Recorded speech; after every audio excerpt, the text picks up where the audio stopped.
For my book, I read An Impossible Thing to Say by Arya Shahi.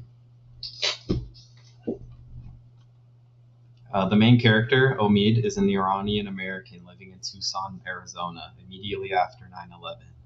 He and his brother are of the first generation in his family to be born in the United States. His parents provide a household environment lush with traditional Persian values, cultural pride, and an appreciation for Iranian literary art.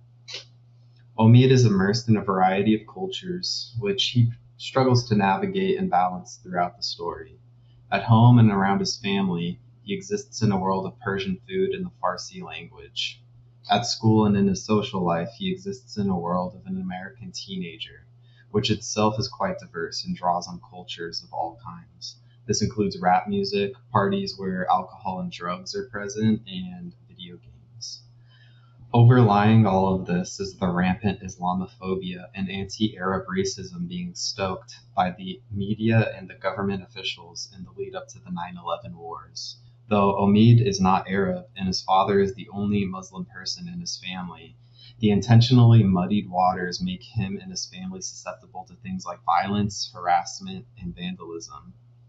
Language is a large theme throughout the story. Omid struggles to express himself not only in Farsi, which he gradually lost throughout his childhood, but also in English, where he struggles to find words to adequately represent his complicated feelings that arise from his unique experiences.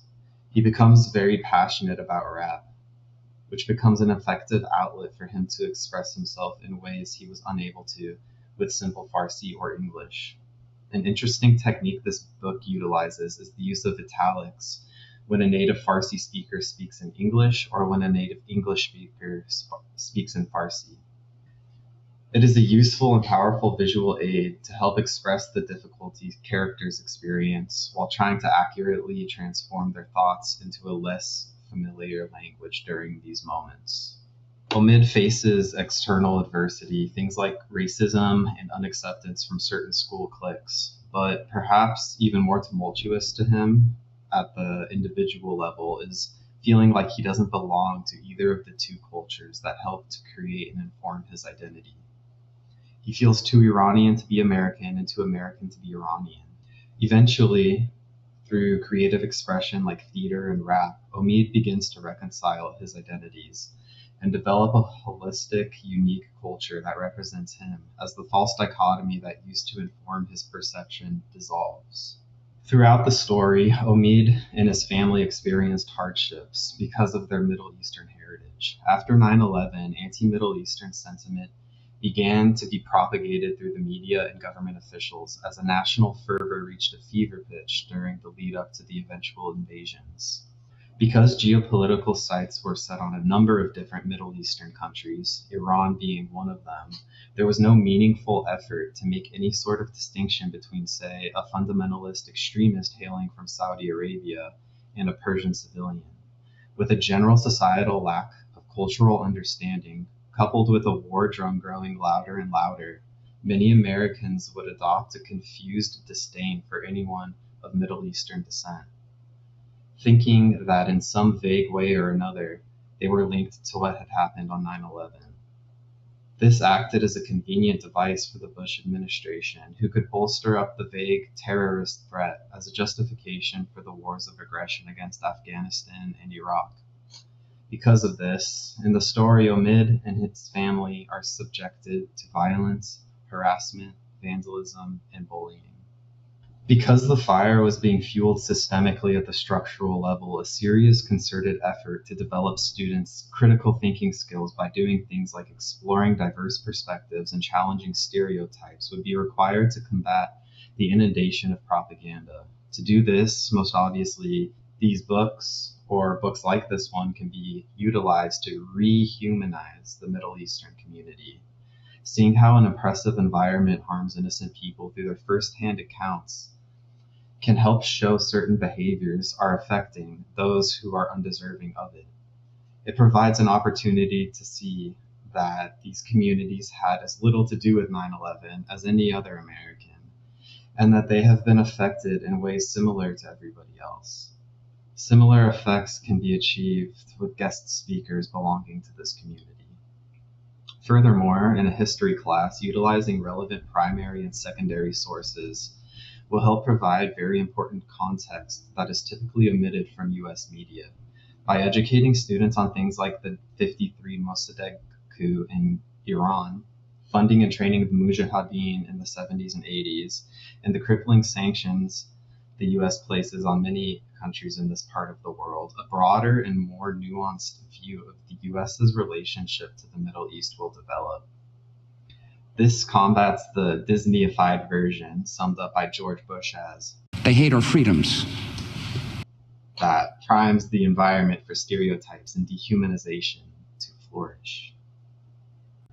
In a flashback to Omid's first day of school, we read about an interaction between his mother and teacher. Upon his arrival, the teacher assumes he is Hispanic and attempts speaking to him in Spanish. Through conversation between the parent and teacher, the teacher learns that he is actually Iranian and speaks Farsi. Though this interaction is brief and straightforward, it shows how even the slightest connection built between the student's school and home life can make a huge difference. This interaction set in motion events that would inform Omid's first impression of school, which might have been very different than had that connection not been made.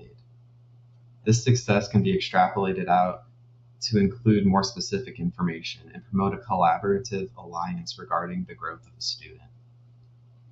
Another example of how a strong relationship affected Omid comes from when his theater instructor calls him a natural and asks him to be the play's most important role. By his teacher interacting with him individually, recognizing his potential, encouraging him genuinely, seeing him beyond his stereotype, giving him responsibility and creative agency within that responsibility, and holding high expectations while still providing support. The instructor built his and Omid's relationship, increasing Omid's self-esteem and motivation, and fostering growth in important ways. Omid's education in this story is actually relatively ideal in some ways. He attends a private school with a very impressive curriculum that comes with a very expensive price tag. It is because his family is financially well off that they are able to put their children in a school where the faculty is accepting of other cultures, makes an effort to know the students personally, and fosters relationships with the students' families. Tragically, this is not the reality for many or most immigrant students, where more frequently things like being a refugee, needing to work to help support a family, having a dubious documentation status, and potentially having past education interrupted are realities. This isn't to say that money is a cure-all that levels the playing field in a way that makes other identity-based injustices obsolete. Though money certainly does provide immigrant or ELL students with resources that the economically disadvantaged do not have, it does not erase all the larger institutionalized obstacles that exist. For example, Omid faces social ostracization because of his race. He also struggles to learn English in his early years of education, as Farsi is not so commonly spoken by his classmates or teachers.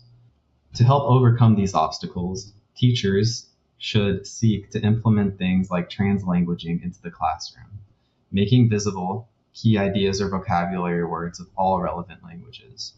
If this were done in Omid's class, it's possible that his Farsi would not have faded away so quickly the way it did in the story.